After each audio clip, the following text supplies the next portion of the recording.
Good afternoon, everybody. Thank you guys for joining us for this conversation.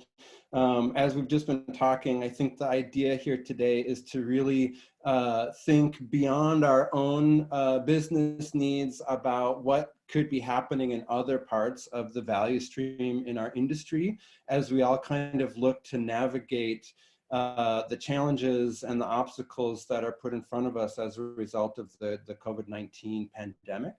And so I'd like to go around the room and have you all just say something briefly about yourselves, where you're at, the role you play. And then I think what we'll do is hop right into the conversation. And I'll probably start with things that are happening on the producing side. So Christian, why don't you go ahead and introduce yourself? Well, hey everybody. My name is Christian Safie. I am from Guatemala.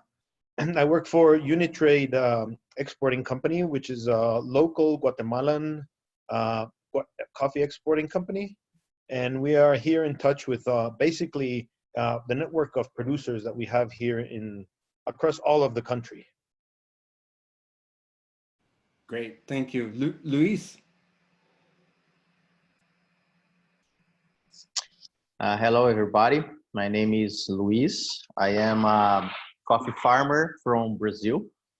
Also work with an exportation operation called Capricornio Coffees, where we support several farmers from Paraná and São Paulo regions with a project called 4 Seasons. So I am in contact with talking about the chain as a farmer with my workers and seeing what's happening here. As an exporter, talking with another farmers and try to support them during the crisis. But I also in direct contact with people from around the world that are our clients from Capricornio. So I'm having this crazy general view on several different sides of what is happening. Meister. Hey everybody, my name is Meister and I work for Cafe Imports in the US. I do our content and education, so I've been trying to figure out how to communicate with both our clients on the roasting side and back with the producers through the green buyers to kind of be a bridge between those two areas of the supply chain. Great. Jess? Hi, my name is Jess Brooks. I'm a coffee buyer and supply chain manager for Allegro Coffee.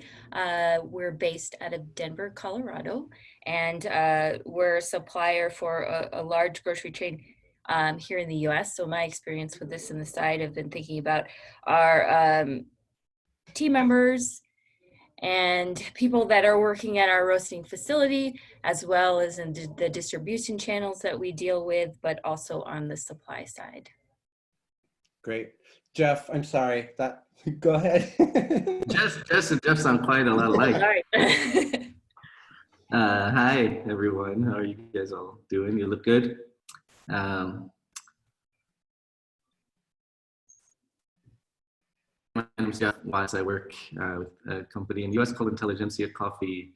I've been working in coffee for almost 25 years now and spend most of the time working on coffee development, from a quality perspective and working with farmers, working with baristas, trying to see how this all fits together and how we can make sure that the way coffee is consumed and purchased and traded and thought about and enjoyed continues to progress and evolve. Great, thank you. And Nick? Yeah, hi everyone, great to see you.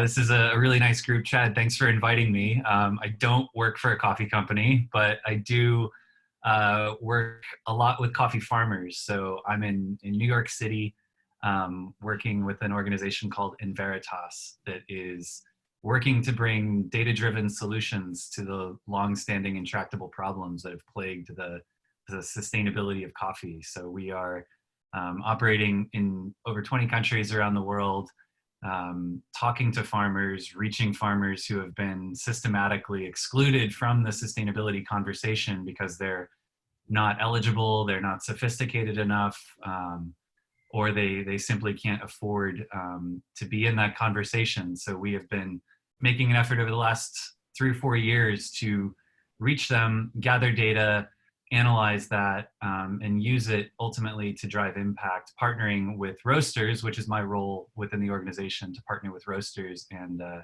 try to make sense of all this incredible information, all this insight that we're learning as we ask farmers in a systematic way to help us understand their situation. And so I'm excited to be in this conversation because we've started to do a little bit of that with this new reality that we all find ourselves in, because as everyone on this call is certainly aware, these changed circumstances extend all the way upstream to coffee farms around the world. So we're in a really unique position where you know, we're all really going through something together.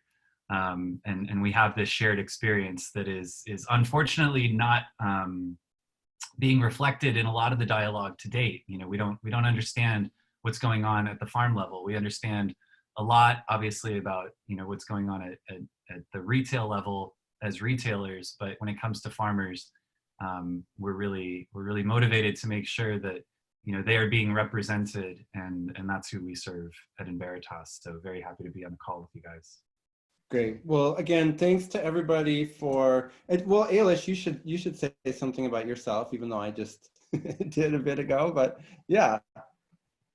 Sure. So Chad, before we started recording, kind of briefly introduced me, but again, I work at Emory University full-time on a number of coffee programs, including Grounds for Empowerment, where we run capacity building workshops in producing countries with women growers, and then also with the Specialty Coffee Transaction Guide. And so I think our orientation is always to create spaces like this to have conversations that are all encompassing and give people an opportunity to reflect on the current reality of the coffee industry and markets. So I'm really glad we found a time that everybody could jump on and meet, and looking forward to helping Chad moderate the convo. So we'll hand it back to you.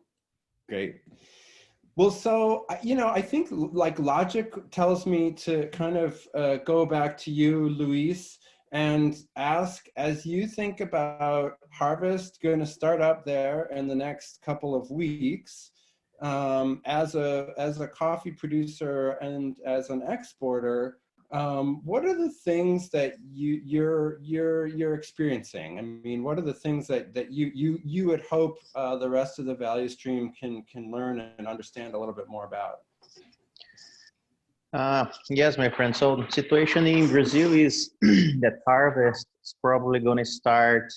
Somebody is start harvesting now, but let's say from the mid of May on.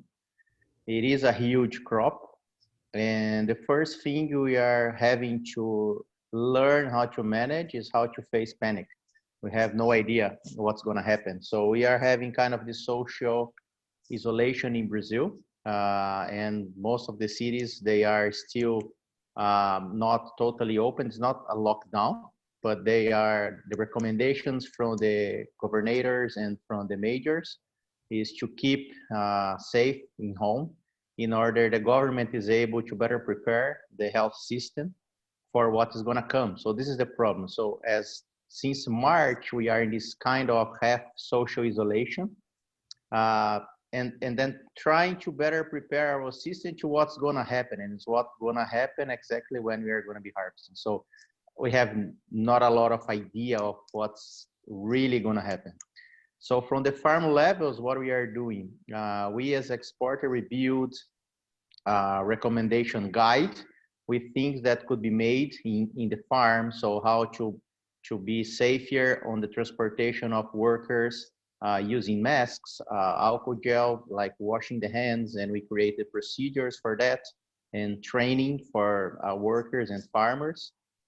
Same as the recommendation of trying to purchase the flu vaccine for everybody, because in Brazil it's not available for everybody. You need to buy it. So one of the recommendations for face the virus is having the vaccine with everyone. So if you have any flu symptoms, you can discharge the other kind of virus like the H1N1 and the other ones. So this is a good measure to be taken.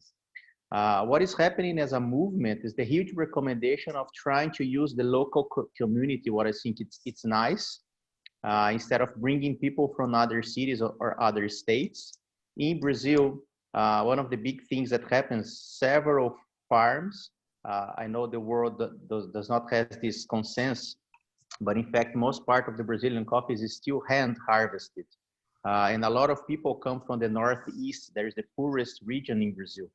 And this kind of movement this year will probably be a little difficult, not because of the lack of the labor, but because the restrictions of how can you really adapt a farm to receive these people and keep the social distancing, or keeping like the rooms in the safer conditions for them. So there is a question mark on this, how to make it. So using the local community is the best option for that. One of the things is we still don't know what is going to happen. We still don't know if it's going to happen a lockdown or not. And the harvest is coming. So local community having all the best safety measures. One of the big question is going to have enough labor. And one of the sad part of the crisis or the pandemic that is happening is unemployment. No matter the government trying or not, Brazilian government approved several plans. So it's helping people with money. So the poorest people, they are receiving money for 3 months now. It's half the minimum salary for Brazil. So they're receiving the second part now in May. There is a lot of incentives for business. So the government is helping to pay the employees for 3 months if you don't fire anybody. There is a lot of economical initiatives, like you can take some financing on the banks with really low interest taxes, and then you have 3 years to pay. So it's trying to make things to avoid unemployment. But the reality is that in the last 30 days, we had almost 1 million people asking for their unemployment, coming to the how do I call that, the social care for unemployment people. It's 1 million people. So when we talk about are we going to have workers or not, I would not say that labor would be the problem. Unfortunately, the crisis is bringing a huge unemployment. So it's going to have people. The fact for me is, from a health security side, are we going to be able to manage this in an efficient and safe way to take care of people in the economy? And I think this is one of the huge things. The other thing is farmers have no idea what's going to happen. And some weeks ago, we having some problems of liquidity in the market. So one of the things, if we don't have the buyers, we can have a problem of having a huge crop. We can have higher prices for labor in order to make this harvest. And then we can have a crisis on price and liquidity of the product on the market. And this brings a huge instability, a huge uncertainty in terms of how should we manage this crop? Is quality really worth? Are we going to be able to keep our relationships? What is market expectations on the quality of the new crop? So all these question marks are making our farmer system that we need to face against climate instability, price instability, and now we need to think about contracts. We need to think about liquidity and all these question marks that we have no idea on how to face them. I think this is to start the conversation. Thank you for that. I mean, that was a good amount of information. Just thinking, I mean, I want to center a little bit on the idea of contracts. And I know that certain business needs and situations obviously are arising where there is a need to revise, delay, cancel, push, move, change. You know, there's some movement in the contract situations here. I had an interesting conversation earlier today with an exporter who articulated in a way better way than I'm going to hear. But basically, what he said to me was, you know, we have clients calling and asking if we can push the delivery date, or we can change the quantity, or in some cases cancel the contract. And I think because of the traditional roles of, let's say, deference that a supplier would have to a buyer, a supplier almost never feels empowered to say, no, I can't do that. Even if they can't, right? And so I think we're finding ourselves in a situation where we don't really even know some of the potential damage that's done by somebody being a service provider and saying, yep, I understand, I'm here to help you, my client. And so I don't know, Christian, can you tell us a little bit, and then maybe Meister too, what happens when you agree to accommodate those kinds of changes? Like, what are the impacts? I mean, obviously your cash flow is different than some other things, but what happens when that happens? Like you say, we've seen like different scenarios across the board, depending on the role of who the end user of the coffee is going to be. Because we've seen some roasters that retail via supermarkets that are working business as usual and actually increasing their sales. So they want their coffee on the water as soon as possible. And in that case, we're running into a problem that the shipping companies don't have enough equipment, don't have containers ready to get the coffee on the water as fast as possible. And on the other side of the coin, like you were saying, there are some roasters that are completely closed, or people that have no use for the coffee right away. So they can't pay for it, they can't bring it in. So this coffee is going to go bad. So what happens usually is there's two scenarios. One is right now we are still in harvest in Guatemala.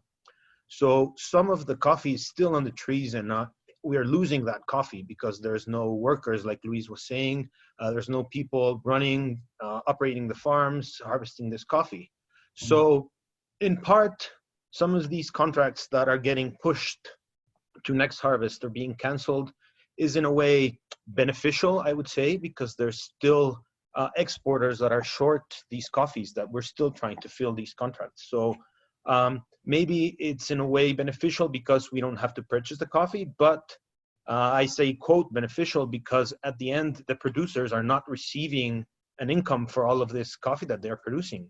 So they are not only losing the coffee that they worked so hard to produce because it's falling off of the tree, but they're not being able to get an income for whatever they already harvested because it's getting canceled or pushed behind. So at the end, it affects us as an exporter because we're basically liaison between the producers, the farmers, and whoever is the end user at the end in delivery country. So we are getting damaged because we are not receiving the help that we need to be able to push that help to the producers and being able to continue their incremental growth behind quality and sustainability. So at the end, the ones who are getting damaged the most at the end are the producers, because not only at the levels that the C market is at right now, they are selling below cost of production, but still they are not getting the rest of the income that they would receive for the rest of the coffee. Yeah, I mean, I'll tell you that I've had conversations with other exporters who are having producers who had access to a market that was paying good prices, and that market has gone away for business reasons and whatnot, and those contracts are being canceled. And so now there's an increase in those, let's say, fancy differentiated farmers who had access to a market coming to an exporter and trying to sell their coffee at then what would be a generic price, right? I mean, are you seeing some of that? Yeah, we're seeing a little bit of that too. And I think what's important these days, and to keep in mind, like you were saying, is that we have to watch each other's back these days. Like us in the origin, we understand that it's difficult we have to acknowledge that the countries that drink the most coffee are Europe, Asia, and the US. So if these countries are getting affected, we have to stand by them, and they have to stand by us to understand that we're all together in this situation, right? So we all have to meet in the middle, is what I'm thinking. Let's talk about some of those. I mean, so let's say Geoff, Meister, and Jess. And well, maybe Nick, I'll ask you first. I mean, when you do farmer surveys, because Enveritas was kind enough to share with us some of the early insights from farmer surveys related to how people are feeling about the current situation. Yeah. Did anything in that survey were there questions from producers about things that they'd like to know from buyers and from the consuming side of the market, or anything that we could have Geoff, Jess, and Meister speak to a little bit here?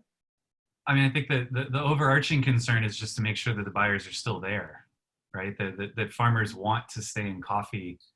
The ones that we talk to, which is by no means a representative sample of farmers that are out there. We just picked up the phone and called people in our network to try to get some directional sense of the issues that are impacting them. But I think right now, you know, that as far as buyers go, that there's really a concern that, you know, the work that's gone in not only to quality sort of broadly, but into lot separation, you know, experimentation with different varieties, that a lot of the investment that farmers have made is not going to be picked up now, and that contracts are starting to get canceled. So that, you know, if direct trade means something, if there is real solidarity, I think farmers want to see that expressed right now more than ever. Okay. And then I guess, Meister, I'll ask you first, and then Jess and Geoff. Meister, when you're, I mean, I know your role isn't necessarily to interface with clients in this way, but I know you have some familiarity with it. What's a good way for a roaster to try and navigate this, where they've got their very real business needs and limitations, but yet a relationship that they value and want to try to maintain? I mean, have you seen or felt good outcomes from conversations related to this? Yeah, we're starting to see it a little bit now. I think the issue is that some of the contracts that are affected, we're still in the middle of this process. It's sort of, the coffee hasn't really been, you know, realized. A lot of roasters are sort of on hold, and they're sort of doing their books and they're seeing what they can take in. So I don't think that we have really started to feel it quite as acutely just yet. It's a kind of a little bit of a trickle in.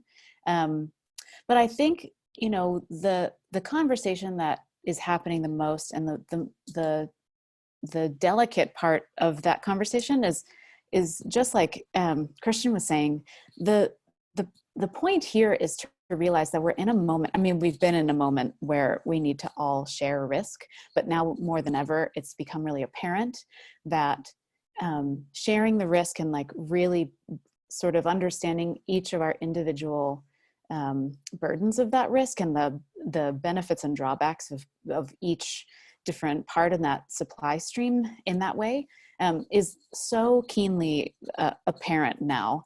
And that's a really difficult thing to convey when everyone's in crisis mode, because you sort of think about, I mean, we all operate on a kind of hierarchy of needs. And if you're in a panic about your own business, it can be exceptionally hard to think about what the implications of your self-saving and self-protective behaviors will be on someone else, because you kind of get blinded to, I have to do this to survive. And so I really think that there will evolve from this. My hope is that what will evolve from this is a sense of collaboration and a sense of openness to maybe looking at the ways that we work together differently. I think that what we're seeing right now, I mean, and again, I feel like a lot of the things that we're going through, a lot of the realizations that we're making also make it clear that maybe we should operate like this all the time, but it is a little bit of a time to put competition aside and really evaluate our expectations for the way that we want the specialty coffee industry in particular to operate. And I think that being creative about the ways that we maintain relationships and what those relationships look like, how to grow them when you can't imagine growth because everything is shut down. We really have to be more open-minded. I feel like we have to be more collaborative. And I really do think that expectations across the board have to shift, because we really have no idea what to expect. And so you can't keep something locked in your mind like, well, it's been this way for the last 5 years. Quality's been XYZ for the last 5 years, or I can get the varieties that I wanted for the last 5 years and things like that. I also think that it's a time for us all to be really open with each other about the ways that our businesses operate. because I think that the way that you can get people to understand how much risk you're taking on and to be in that collaboration is if they understand what it is that you're doing to, you know, kind of like step up to your part in this whole cycle. So just thinking about, you know, like hearing that, of course, I'm sure that everyone's operating in a different way, but hearing that there are companies that are forced to cancel contracts is, it kind of breaks my heart, and thinking, you know, I know that we are having this conversation behind the scenes constantly, like we got to maintain these contracts. And then, okay, well then how do we explain to customers that we're really long of old coffee in 7 or 8 months because suddenly there wasn't anyone to buy the coffee that was in stock when new crop was arriving. And so it becomes a really delicate conversation because the expectations haven't necessarily shifted yet, but we all kind of have a little bit of work to do in that area. So I don't know if that answered the question, Chad, but those are some of my thoughts to begin with. I would say that putting aside competition and really starting to be collaborative in some unique ways, it seems to me to be really necessary. So something, I mean, really understanding more deeply how all of our different businesses work and the risks we take and the priorities we have, the levers we can pull and push. Speaking of, I mean, I'm really curious to hear from Jess and Geoff. I would imagine online sales have been where you're seeing some action. And I'm also going to assume, especially Jess, because I know you're really good at this, that you've probably had to do some reallocating of inventories that were destined for one channel to another. And like, so how does that affect the overall picture? Do you want to start, Geoff, or do you want me to? Oh, you go, Jess. Go ahead, Jess. Okay. Yeah, it's been a really interesting time, and it's forced us to get creative in a lot of ways, but in some really positive ways. We've been pretty fortunate in that we've been able to maintain. But going back to what Meister was saying is, I think there's a definite need for collaboration and an openness between buyers and our suppliers, and that there is a need for coffee there. We just have to look at how the coffee that's here can shift and morph into other roasters. And I think we need to be open to have that conversation and honest conversations with each other about how those coffees shift. But regarding just managing different inventories and needs, it has just forced us to get creative and really rethink some of our expectations on some of our coffees. And I think that's really important as we're looking at coffees that are arriving. Thinking about our quality expectations, thinking about our uses for those coffees, thinking about ways that we can either look at releasing new products or new items to consumers that fit their need, because that's an entire another piece of this conversation, is how consumer needs are going to inevitably change through all this. And that can be really positive, that can be really negative, but it's something we have to be totally conscious of.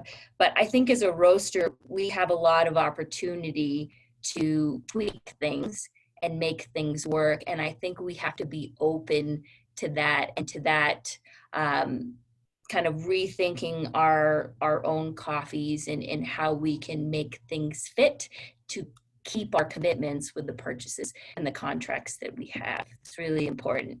And it also, I mean, from the roaster side, if we should be able to do that. We should be able to, we have so many tools in our tool belt to be able to make things work and slightly shift without a lot of impact. Thank you for that. And Geoff, what's the experience at Intelli with having to shuffle things around? What are you guys expecting and experiencing? Yeah, well, it's been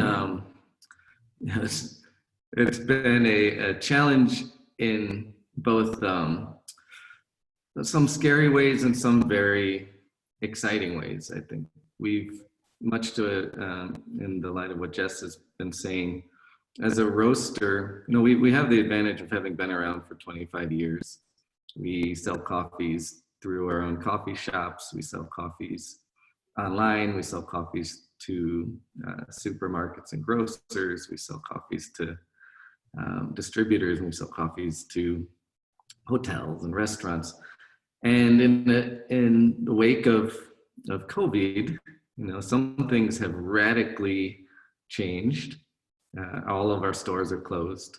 Most of the restaurants that we used to sell to are closed.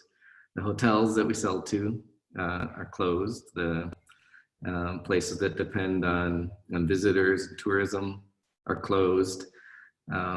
So there have been whole sections of our business that are just on indefinite pause, where there's nothing happening. There's no real movement.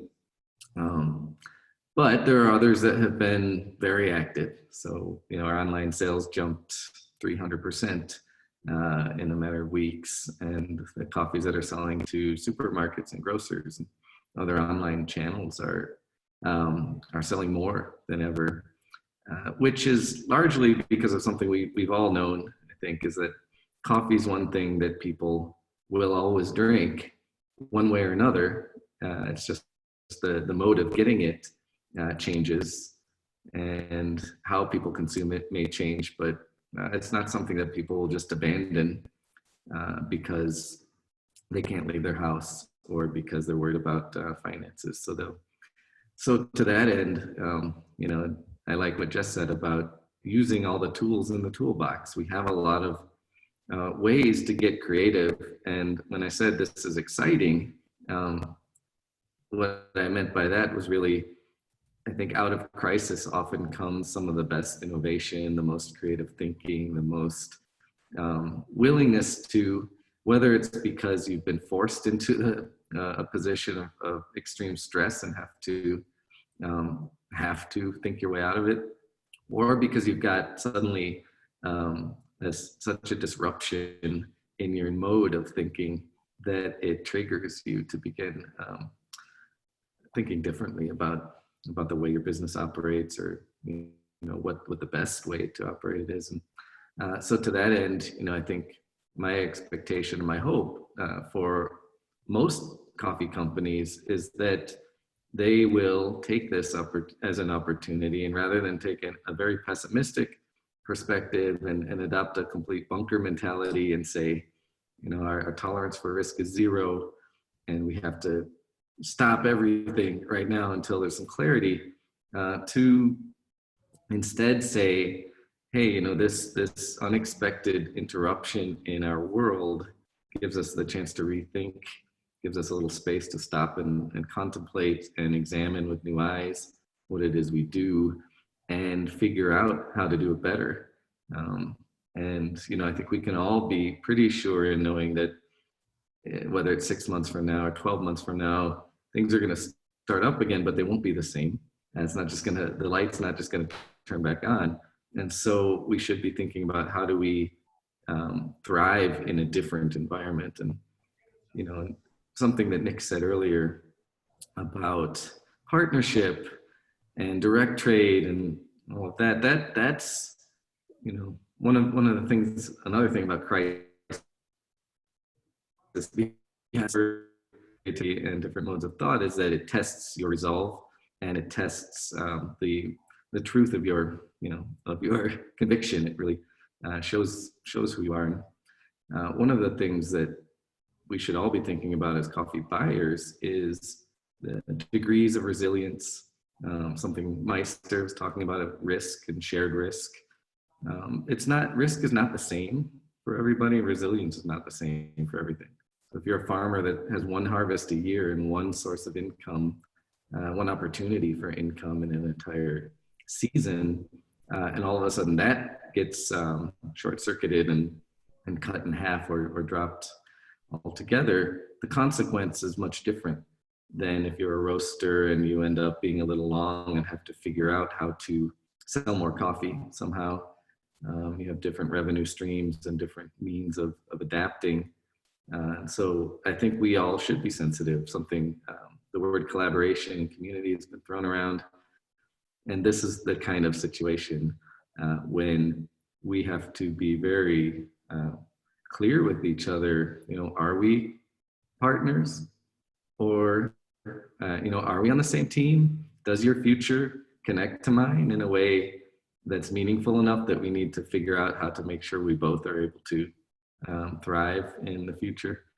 And if risk is greater on one side of the supply chain equation, is there a moral obligation to make sure that we're on this side absorbing as much risk as we can possibly take, and rather than being conservative, being aggressive in trying to find solutions, and knowing that, even if, we're all going to lose something, we're all going to struggle, but we're also, most of us, going to come out the other side. And, how can we make sure that we're lessening the burden on others to the degree that we're capable of?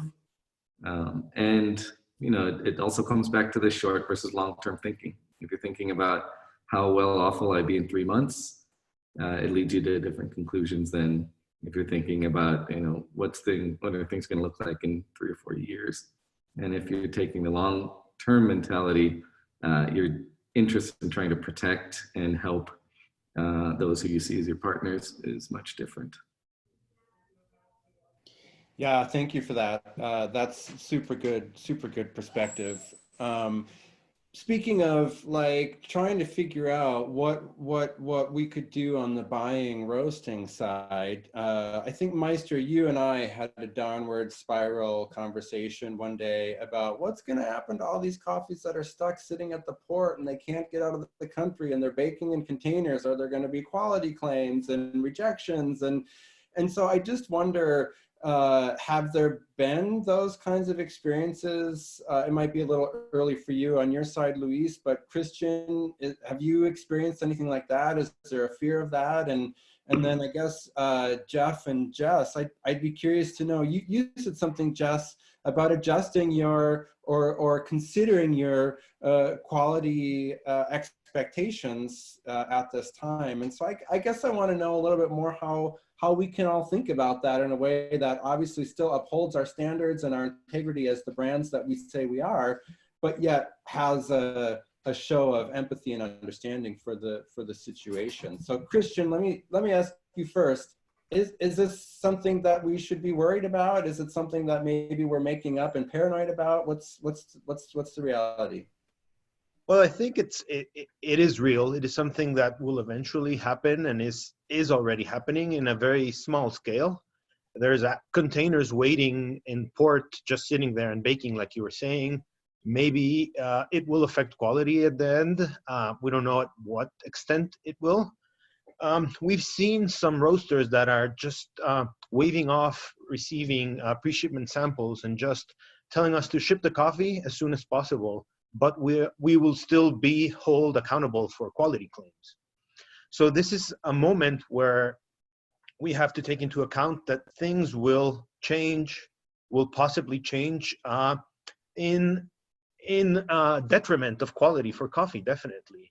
Not only because it's sitting at port, like you were saying, but also because of lack of conditions and in farm level and lack of conditions everywhere. Dry mills are operating at 30% capacity. Actually, the government is very strict here. We have a 100% obligated mask usage. So everybody has to use a mask, even if you're driving in your car. And we have a curfew from 6 p.m. till 4 a.m. And we can't travel between departments between Guatemala. So logistics of moving coffee around outside of the villages, getting it to dry mills, getting it to port is very complicated these days because nobody wants to take a risk. So at the end is, like you guys were saying, everybody is commenting the same, is our partners, our real partners have to understand that we have to share this risk and that everybody's on the same boat together. The coffee that we are shipping is the same that we hoped that we were going to ship, but these circumstances and this situation has caused us to, we expected it to be at A, but it's now at B. So how are we going to solve this together? So I think business as usual the way business has usually worked is it's a buyer's market. So people here at Origin are always a little skeptical of being of telling buyers at buying countries what is actually happening here in origin, because of being scared of getting a penalty in their price or getting the contract canceled when it's already arrived.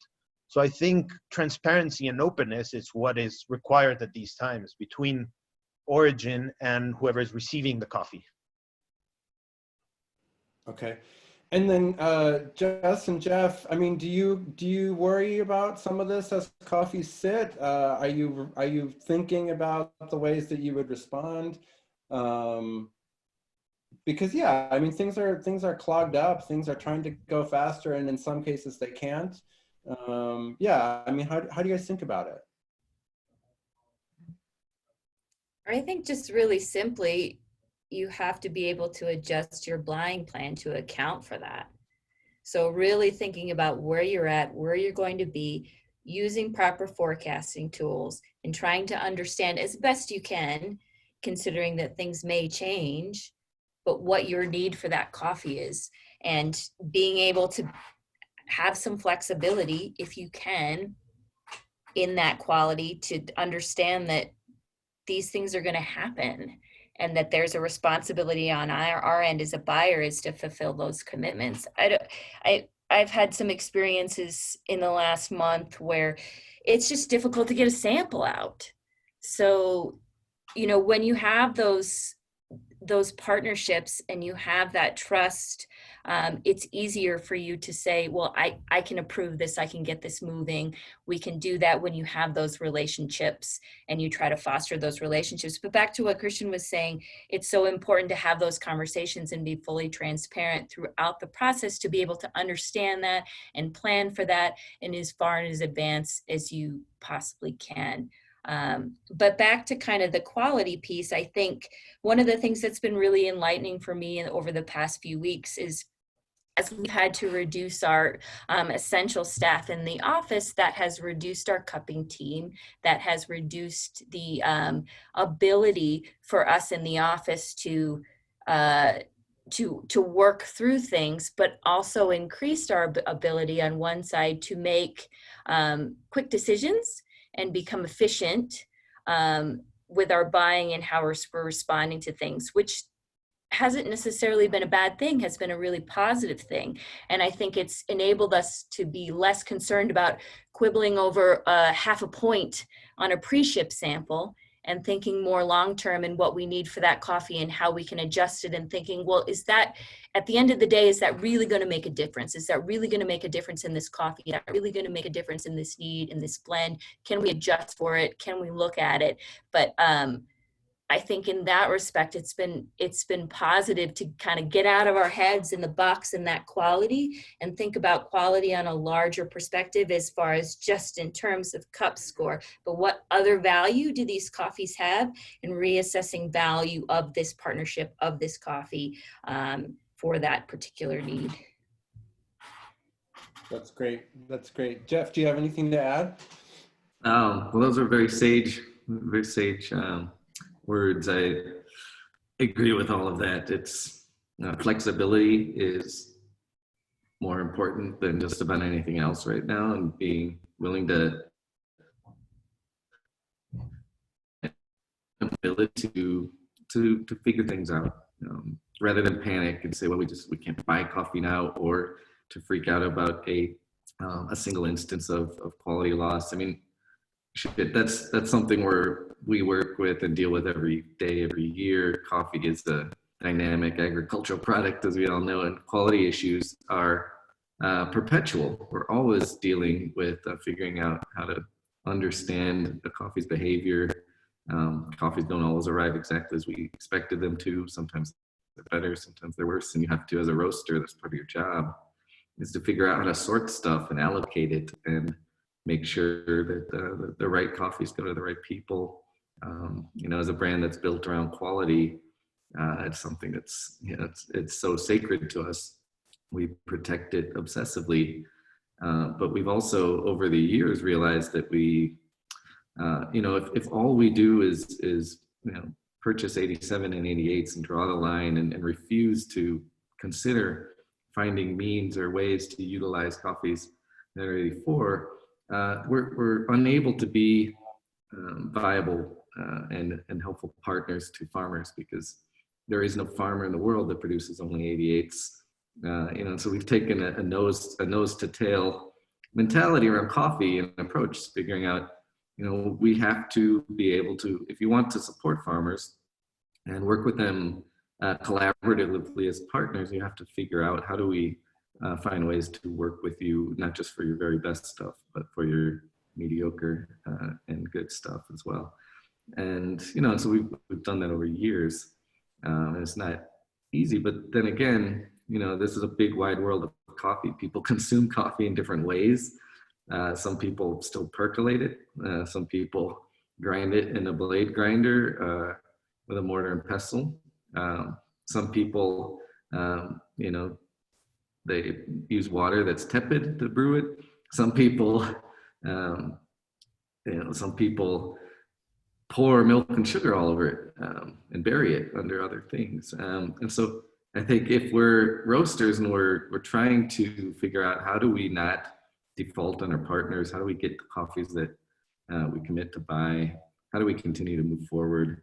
Not just in this crisis, but in general, we have to figure out, how do we become effective sellers of coffee of all different grades to different people in different places and purposes.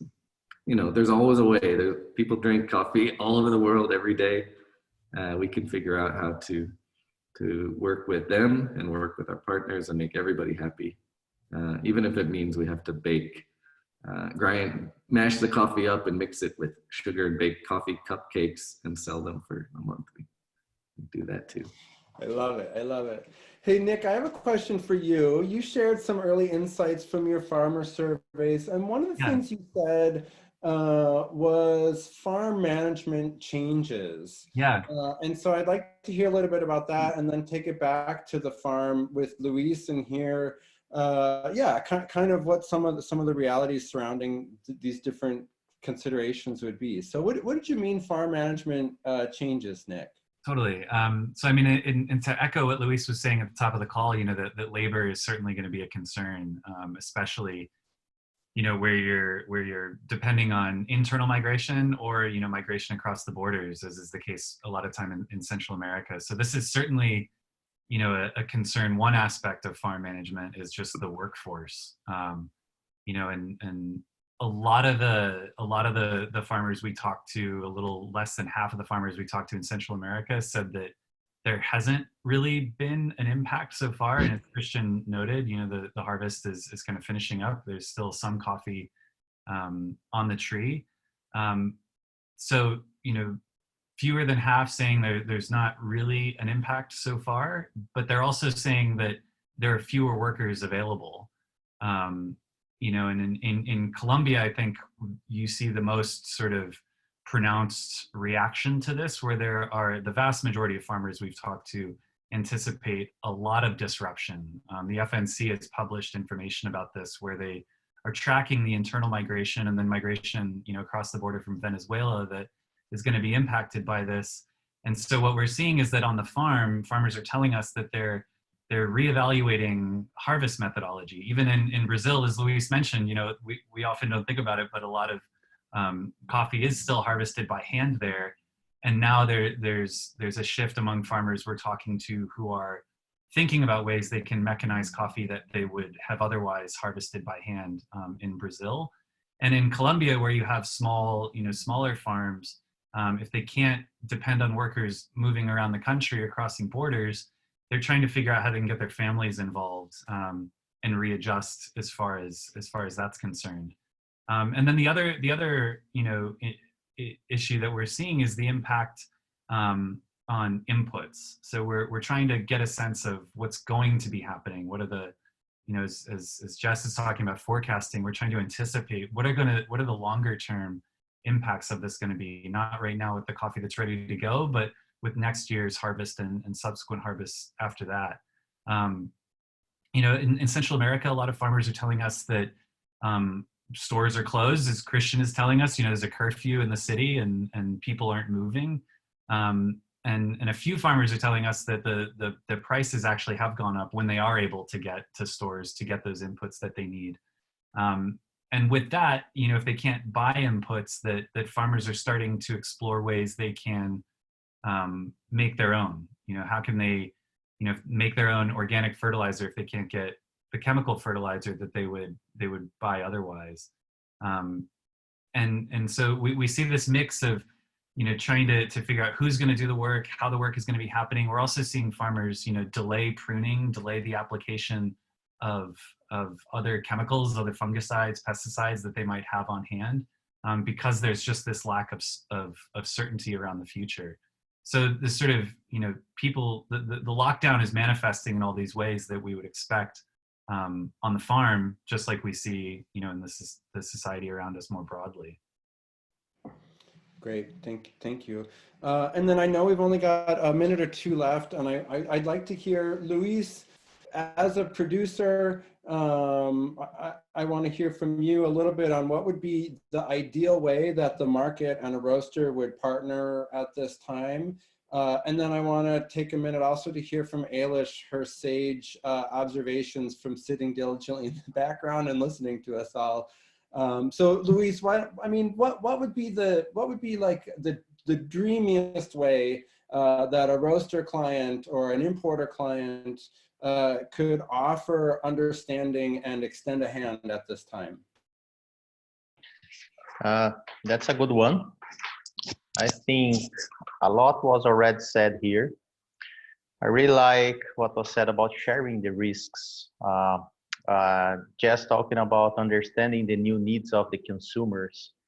So I think if we could share the risks we have among the chain, if we could share with farmers what are the new needs of these consumers, and as Geoff said, we need to adapt to drive in a new road or in a new way. So we should understand how to drive together, to drive to the same direction, to the same, keep trying to preserve quality as much as possible, but the relationships. I think Nick just said about losing the timing on operations in farms. And was said about, okay, roasters, they have a lot of tools in their toolbox, they can adapt, they can sell things in a different way, they can explore better online sales and see the supermarkets that are increasing the sales, but the farmers, they just have one income per year. And if they don't really apply things, I generally say in my presentations that on farming, doses and frequency can never be better than timing. If you lose the timing of pruning, fertilizing, harvesting, we are talking about losing maybe 2 or 3 years. So if you have a pest attack like coffee leaf rust, you are not able to spray, you lose the leaves. You need 2 or 3 years to recover your crop. And sometimes we are not looking at this. So let's understand what is this new road. Let's share this high quality information like transparency and communication, and like, let's be in the same page. That's I think is the best world. I know buyers are scared. We are also scared. Farmers are scared, exporters. We just saw what happened with oil. What's gonna be the impact on commodities? Imagine like you have a product that has no value. So I started talking about liquidity. We are afraid of liquidity. What's going to happen with the financial system? How our banks are going to behave with this oil crisis? So let's share the risk. So let's share the information. Let's share that everybody is afraid. We know that everybody's scared. So it's not a shame sharing that we are scared, but let's try build the solution together. Because again, if you lose timing on farm, if you destroy these relationships, this damage is not going to be just for this COVID pandemic crisis, but it's going to be really, really long. Thank you so much for that insight, Luiz. I think those are really wise words, and I think a lot of really good stuff has been said. So Eilish, what do you tapped out a message to me that I thought was brilliant. What have you gathered from our conversation? Sure. So just listening to you all and thinking about how Chad and I will move forward with kind of pulling together an article, I've been not purposely keeping track of themes, but a few have really come out. And I think the biggest ones are collaboration and this idea of, I've heard words like solidarity, sharing risk, transparency throughout the supply chain, and kind of sharing what the realities look at the different different points in that value chain. I think that will be important going forward, and might have been a sentiment that was always had before the current kind of global crisis, but one that might be put into action now. And another theme is this idea of innovation. So Geoff, you talked about innovation on the consuming side. Nick, you mentioned some ways that people are being innovative on the farm level. And I think that those all kind of speak to this idea that sometimes out of crisis comes some of the best thinking and the best innovation. And it won't be pretty. And I think that that's a reality that we're all kind of facing right now. But coffee hasn't always been pretty. So I think that this is a time for folks to hopefully reassess the future, whether you want to or not. I think it's necessary now. So I really enjoyed listening to you all, and hopefully we'll pull together an article that accurately captures everything that you all have touched upon. So thank you. Thank you very much. I think you grabbed onto some good stuff we were saying. I want to thank all of you so much for taking the time and being honest and vulnerable and talking about the things that we're scared about and confronting. This period has been really, for me, fraught with just a sense of overwhelm that I'm sure I share with a lot of people. But so much of what I do is talking about this stuff all day, every day. And I'm sure that's our collective experience as well. So I know I take note from this conversation that I need to reach out more and have more conversations like this that are collaborative and grabbing on to different perspectives and realities. Because yeah, like it's been said a couple times here, coming out of something like this can be a good innovative and new path forward. And hopefully one that is appropriately considering all of our roles and all of the livelihoods that are touched by coffee. And I guess I'll just finish by saying I am so sad not to see all of y'all faces and give hugs in real life. And I really look forward to doing it again. And maybe someday soon we can have another conversation like this and see how things have progressed. But I really appreciate you guys taking the time. Thank you all. Thanks, everybody. Yeah, Thank you. Thank you guys. It's awesome. Thank you for inviting us. Yeah, thanks to you, Chad, for making this happen. Thank you very much. Let's just keep talking about it all, right? Do it. Okay, it's a deal. Do it.